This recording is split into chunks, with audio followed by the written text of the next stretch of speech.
Hoy he comprado este iPhone 15 Pro Max, pero como siempre lo he comprado con algo roto o en mal estado, en este caso el altavoz y el micrófono. De momento esta es la reparación que más me ha costado y me ha llevado más tiempo. Literalmente estuve unas 5 horas trabajando en este puto iPhone. Bueno, separamos la pantalla para acceder a toda la locura.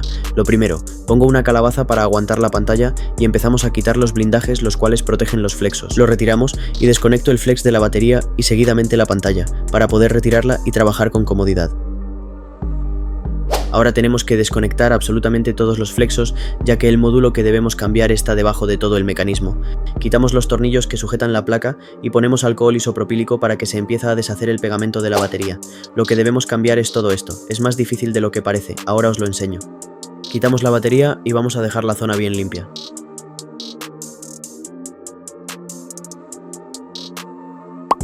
Ahora toca sacar la placa con mucho cuidado.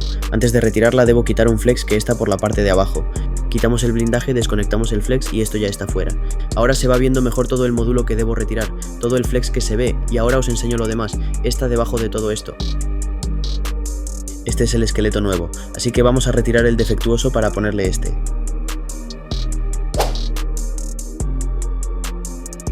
Retiramos el módulo defectuoso, lo apartamos y vamos a poner el nuevo. Una vez puesto toca volver a colocarlo todo en su sitio. Con mucha paciencia, porque es más difícil montarlo de nuevo que desmontarlo, ya que debemos situar todos los tornillos, ya que cada uno es de una medida diferente. Cerramos el iPhone y ya tendríamos el micrófono y el altavoz reparados, y todo está funcionando a la perfección.